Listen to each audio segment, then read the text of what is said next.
Comment penser la sécurité globale de l'espace atlantique? C'est une question complexe et j'ai été guidé dans ma réflexion par deux perspectives. D'abord, mettre, autant que faire se peut, l'espace atlantique à l'abri de conséquences tragiques de la crise actuelle. Chaque fois qu'il y a une crise, on se pose la question de savoir s'il ne va pas y avoir des guerres. Donc, comment faire pour que les guerres n'apparaissent pas après cette crise? Et deuxièmement, faire de l'Atlantique, autant que faire se peut, un laboratoire de développement sécurisé de la planète pour l'ère qui viendra après la crise, pour l'ère post-crise. Comment utiliser cet espace atlantique comme laboratoire? Car que partout d'ailleurs, je dirais, dans tout le monde globalisé, on sait que sécurité et développement sont intimement liés. Aussi, la question que je vais essayer de traiter devant vous est la suivante. Comment mieux sécuriser le développement durable de l'espace atlantique malgré la crise ou grâce à elle? Et je vous demande par avance votre indulgence, car je m'en tiendrai surtout à des idées générales. En première analyse, l'espace atlantique n'est pas la zone la plus conflictuelle de la planète, et la paix relative qui règne n'y semble pas pour l'instant menacée. Et donc, je vais commencer ma réflexion par une réflexion académique, une analyse académique. La sécurité de l'espace atlantique, après tout, c'est le produit de trois facteurs distincts. C'est d'abord la sécurité des 4 continents qui l'abordent. Ensuite, ce sont les interactions stratégiques entre ces 4 continents. Et enfin, c'est le rôle qui jouent les acteurs extérieurs qui viennent interférer avec le destin stratégique de cette région.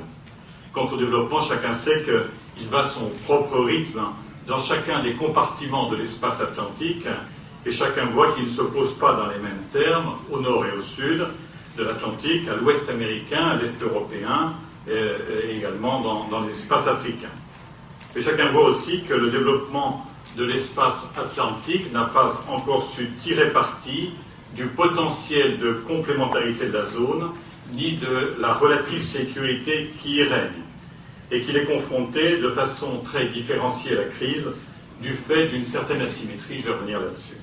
Aussi, pour penser la sécurité globale de l'espace atlantique, après ce préalable que je viens de vous proposer, je vous propose 3 temps rapides de réflexion. D'abord, revenir sur la géostratégie régionale, ensuite confronter l'espace atlantique aux grands défis du XXIe siècle, et enfin, en tirer quelques recommandations précises pour consolider cet espace et lui permettre de tirer solidairement son épingle du grand jeu de la mondialisation. Alors, premier temps, donc, la géostratégie régionale. Et je vais me permettre quelques remarques de marin. Je suis un marin moi-même. Et donc, l'espace atlantique, pour moi, c'est d'abord un vaste continent maritime et qui est formé de plusieurs compartiments conjugués. Le compartiment des 2 continents américains d'un côté et celui formé du continent européen et de l'africain de l'autre. Et notons d'ailleurs que le Maroc, comme le Portugal, se situe pratiquement au centre de gravité de ce système et que ce n'est pas complètement un hasard si nous sommes ici aujourd'hui. Nous sommes dans un véritable hub atlantique. À la jointure des 2 continents conjugués, nous avons ces 2 Méditerranées. La première Méditerranée, si vous me permettez le terme, la Méditerranée américaine, avec la mer des Caraïbes et le golfe du Mexique, connectée via Panama à l'océan Pacifique. Et la seconde Méditerranée, l'Atlantique, avec la zone archipélagique des Açores, de Madère et des Canaries, qui est connectée à l'Asie via Gibraltar et Suez, à l'Asie et l'océan Indien. Nous avons donc cette structure assez particulière qui caractérise un espace qui a sa propre logique. C'est donc un espace compartimenté, ouvert sur les autres mondes océaniques, et une zone qui a de fortes personnalités stratégiques. Car en effet, ces personnalités stratégiques sont marquées au nord par Amérique et Europe, 2 compartiments atlantiques au développement comparable, on l'a dit ce matin plusieurs fois, liés par une alliance militaire de 60 ans d'existence, qui a maintenu depuis la Deuxième Guerre mondiale des axes d'échange maritime très puissants. Si l'on pense d'abord à ceux qui étaient situés très au nord pendant la Deuxième Guerre mondiale, avec la route arctique de ravitaillement de l'URSS, une route qui a glissé progressivement vers l'ouvert de la Manche, et puis qui est maintenant située principalement à l'ouvert de la Méditerranée, vers Tanger. Tanger n'est pas un hasard non plus, une route stratégique qui n'a cessé de se rapprocher, si on regarde l'histoire, du continent africain et qui, via le couloir méditerranéen, se relie à l'horizon asiatique en raison de l'importance d'abord des champs de pétrole du Moyen-Orient, mais aussi de la sécurité d'Israël Vous avez peut-être vu ces caricatures que l'on trouve dans la presse américaine sur cette immense bouche que constitue la Méditerranée et qui, à la sortie de l'Atlantique, mène vers l'Asie. Au sud, il y a aussi une forte personnalité, avec Amérique du Sud et Afrique, qui sont deux compartiments qui n'ont pas, en fait, structuré profondément leur rapport. Et deux compartiments qui ont aussi perdu de l'importance stratégique avec la marginalisation des deux grandes routes, celle du Cap et celle du Horn, qui ont été pendant très longtemps des routes essentielles pour le trafic maritime et pour les échanges commerciaux internationaux. Et c'est aussi deux compartiments qui, depuis que la perturbation soviétique a cessé pendant la guerre froide, ont perdu un peu leur importance. Et puis, n'oublions pas qu'au Grand Sud, il y a ce continent, ce vaste continent démilitarisé depuis 1959, l'Antarctique, dont on va reparler certainement dans les années qui vont venir. Voilà, permettez-moi, je m'en tiendrai là, pour brosser très rapidement l'espace stratégique atlantique.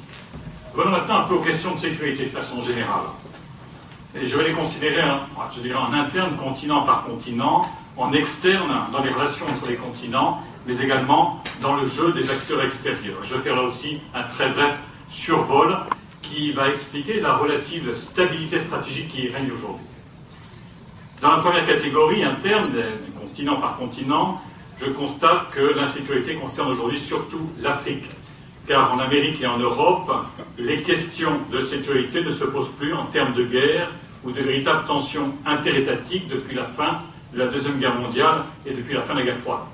Les continents sont unifiés stratégiquement et sécurisés militairement.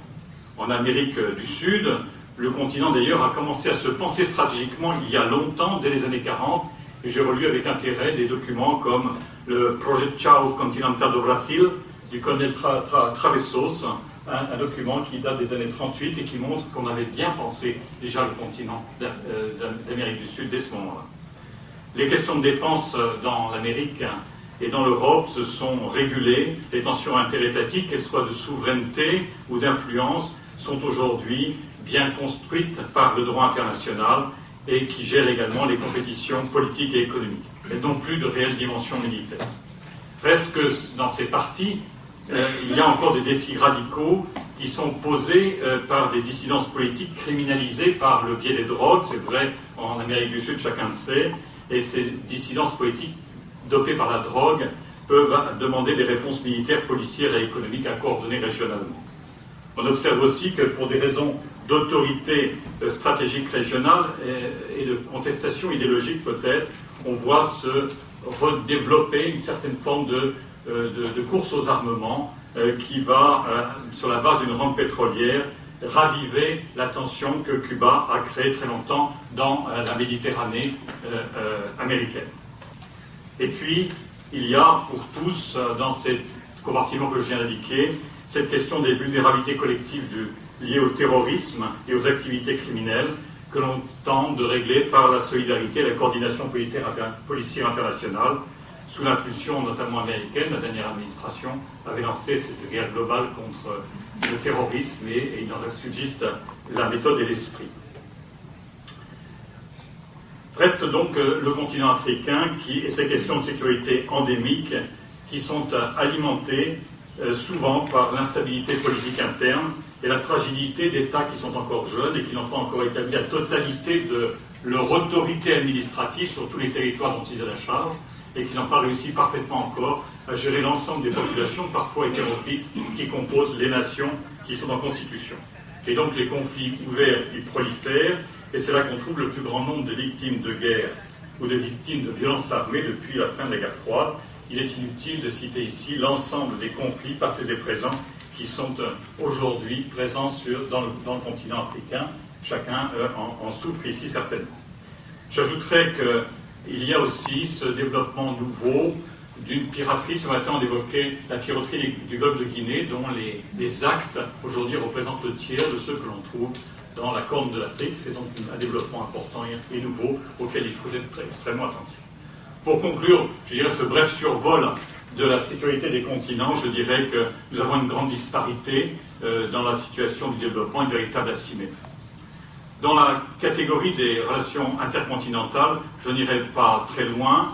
On relève simplement, on l'a déjà dit, que selon la classification de Haushofer, on a cette espèce de continent conjugué, le panaméricanisme d'un côté et l'Eurafrique de l'autre.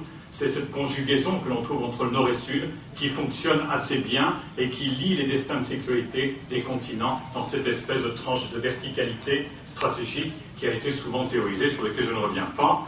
Mais on pourrait dire aussi que dans ces relations intercontinentales, la véritable zone de transition entre l'hémisphère nord et l'hémisphère austral, c'est le tropique du cancer qui d'ailleurs a servi de limite au traité de Washington de 1949 qui constituait l'Alliance Atlantique. C'est là que s'arrêtait la zone et on considérait qu'après il y avait une autre zone. L'hémisphère austral commence donc là. Dans cet hémisphère austral, le continent sud-américain a toujours fait l'objet d'une grande attention du continent nord-américain et je ne voudrais pas les détails, mais si on regarde l'histoire, on s'aperçoit que l'US Navy s'est toujours intéressé, je ne vais pas dans le détail, à ce qui se passait dans le sud et qu'il y a eu des actions de régulation très nombreuses. Il y a eu aussi une espèce de réflexion sur une organisation du traité de l'Atlantique Sud qui pourrait faire miroir à celle de l'OTAN. Et on a eu, par exemple, un pacte de Rio en 1947, et nous avons eu en Afrique aussi les conférences de Nairobi en 1951, Dakar en 1954, toute série de tentatives pour structurer stratégiquement l'hémisphère austral qui n'ont pas donné de suite, même si l'administration Reagan, dans le début des années 80, pendant 1 ou 2 années, a essayé de relancer cette dynamique qui n'a pas trouvé son point d'appui, même si en 1986, on a refait une autre tentative d'une zone de paix et de sécurité qui rassemblait, rappelez-vous, on l'a dit ce matin d'ailleurs je crois, c'est le ministre des Affaires étrangères qui le rappelait ce matin, qui rassemblait 21 pays africains et la plupart des grands pays du Mercosur. En fait, aujourd'hui, nous sommes dans une relation qui est relativement instructurée entre les pays qui composent l'espace de l'Atlantique Sud. Dans la troisième catégorie des acteurs extérieurs, il y a maintenant, je voudrais le citer, mais chacun le sait ici, ces fameux BRICS dont on a parlé et qui ont toujours été présents dans la zone. On se souvient de la perturbation soviétique. On retrouve aujourd'hui, avec une certaine inquiétude, la manœuvre stratégique indirecte de la Fédération de Russie, qui s'intéresse à nouveau à un certain nombre de pays amis. On voit même des manœuvres navales d'un type nouveau qui se redéveloppent dans la Méditerranée atlantique, qui peut nous gêner. Et donc il y a cette arrivée de ces acteurs qui sont aujourd'hui, je dirais, des acteurs pacifiques. Notre ami l'ambassadeur Djamil nous l'a redit ce matin, mais nous avons aussi, nous savons, des manœuvres de type indirect qui se déroulent et qui sont encore là. Donc, voilà ce que je voulais vous dire sur cet esprit général de la sécurité. Mon deuxième point très rapide sera vous parler de la sécurité durable au XXIe siècle et comment elle se présente pour les riverains de l'Atlantique. Ces riverains de l'Atlantique sont au fond, et c'est donc ma deuxième analyse, confrontés à de nombreux défis. Ces défis, on en a longuement parlé ce matin, mais je pense qu'il faut simplement les citer, car il me semble qu'ils sont directement liés à cette réalité de la mondialisation. Je dirais, pour les caractériser, que nous assistons finalement au glissement général des questions traditionnelles de défense des États vers la question de sécurité des peuples qui vivent dans l'inquiétude la violence, y compris la violence sociale. Notre ami le haut-commissaire en parlait abondamment. Et puis, deuxième idée, la nécessité est actuellement véritablement ressentie par ces riverains de l'Atlantique en matière de sécurité globale de renforcer la sécurisation progressive des moyens de développement économique. Et cette question se pose particulièrement pour la sécurisation des approvisionnements énergétiques. Ce sont deux domaines qui, dans la crise aujourd'hui, je dirais, sont à regarder avec précision. Le glissement de la défense des États vers la sécurité des populations et des peuples, et la réduction de leurs insécurités, de sentiments d'inquiétude qui est le leur, et ensuite cette réflexion sur la sécurisation des approvisionnements généraux. En fait, il s'agit dans l'Atlantique de faire face collectivement à trois défis que nous connaissons bien, celui de la révolution démographique, celui de l'exigence écologique et celui de la grande redistribution des marchés. On en a abondamment parlé, ça fera l'objet, je crois, des travaux de l'autre commission. Donc la sécurisation globale de l'Atlantique est interpellée par ces trois défis et nous devons aussi travailler pour essayer de sauvegarder et de promouvoir ce que j'appellerais les biens publics régionaux de l'Atlantique. ces biens publics régionaux, qui est une expression que j'utilise maintenant devant vous, je crois qu'elle constitue une sorte d'objectif collectif commun sur lesquels nous pourrions nous mettre d'accord. Ils ont été cités abondamment. Je crois que M. Larlimi disait qu'il s'agit de la croissance, du bien-être, de l'équité, des valeurs humaines et culturelles communes et de cette exigence de sécurité collective. Voilà des biens publics régionaux pour lesquels nous pourrions nous mettre d'accord et qui pourraient constituer l'horizon de sécurité globale comme une réponse à ces trois défis. J'observe d'ailleurs que la question du défi démographique concerne directement notre zone, puisque nous avons dans notre zone un compartiment, le compartiment africain, dont la transition démographique est retardée par rapport aux autres compartiments, et dont la progression démographique est importante avec les exigences qu'elle contient. J'observe que, comme illustration également, que dans l'exigence écologique, c'est dans ce compartiment de l'hémisphère austral que se trouvent les deux poumons verts de la planète, l'amazonien et le congolais, les deux poumons verts qui sont essentiels à la stabilisation de la politique carbonée de l'humanité. Et j'observe également que, comme un exemple, dans la question de la redistribution des marchés, c'est dans les continents d'Amérique du Sud et de l'Afrique que se trouve le plus grand réservoir encore non exploité des grandes richesses naturelles minérales qui sont essentielles au développement technologique de l'humanité. En réalité, donc, les questions de sécurité globale de la région intéressent directement les États et les peuples, et il faut les sécuriser. Et je crois que nous sommes là devant des problèmes sur lesquels nous pourrons revenir dans le débat. Je crois que ce sont les idées que je voulais mettre devant vous, et je voudrais terminer ma présentation simplement en faisant quelques recommandations. Je suis passé sur quelques aspects importants que je voulais vous délivrer également. Je crois que je voudrais tout simplement faire observer que nous sommes placés devant un grand défi, qui est celui d'avoir à créer, pour rendre pertinent cet espace atlantique qui a été évoqué ce matin, une véritable identité stratégique atlantique. Et pour cela, sans doute, essayer de réduire les asymétries qui existent dans ce grand espace atlantique pour lui redonner, je dirais ça, pour lui donner une nouvelle dynamique. Et je vois que ça doit être une première exigence. Et ensuite, je crois que la deuxième exigence pourrait être, en réfléchissant à cette asymétrie, d'essayer d'avoir dans l'hémisphère austral des instruments d'intégration régionale qui sont aussi puissants que ceux qui existent dans l'hémisphère septentrional. Et pour ça, je voudrais faire donc 4 propositions très concrètes, des propositions qui vont, je crois, dans le sens de la sécurisation globale du développement de cet espace. D'abord, première proposition, je pense qu'il faut que nous fassions un effort général et permanent de consultation stratégique et d'éclairage des riverains de l'Atlantique. C'est, je crois, ce que nous faisons exactement aujourd'hui. On évoquait l'idée aussi de connecter des instruments de prospective stratégique tous ensemble. Je crois qu'il faut créer une sorte de Davos stratégique de l'Atlantique. Et l'initiative tricontinentale atlantique va exactement dans ce sens. Il faut qu'on puisse parler dans cet espace, je dirais, de la sécurité des grandes activités économiques, du développement, des vulnérabilités qui existent dans les 4 continents, et puis aussi du développement de la conflictualité, du développement des armements, parler de toutes ces questions juridiques également, dont on a l'habitude de parler entre les grands continents, le désarmement, et je crois que ceci est important. Première proposition, espace de consultation stratégique et d'échange permanent. Deuxième proposition, je crois que nous avons besoin d'un espace de concertation dédié à la sécurité pour les riverains de l'Atlantique Sud. Un espace qui fait un peu le pendant de l'OTAN et qui permette les échanges militaires sur la sécurité des activités maritimes. J'ai parlé en introduction du continent maritime qu'est l'Atlantique.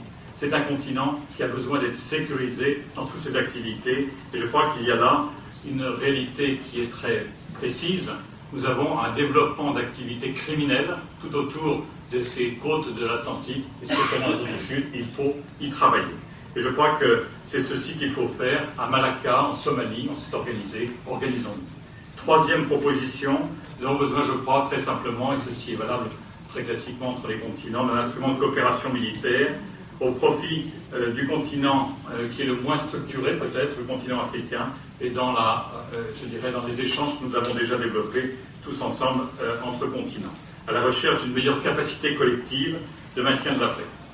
Je terminerai ma dernière proposition par la volonté de trouver une identification plus claire des intérêts communs stratégiques par la Constitution, et ça sera ma seule proposition d'institution, la proposition qui consiste à dire qu'il nous faudrait une commission de l'Atlantique qui soit active et qui puisse disposer d'un organe de sécurité collective qui réfléchisse au quotidien devant les incidents de sécurité qui peuvent se poser et qui appellent la réponse collective des différents riverains.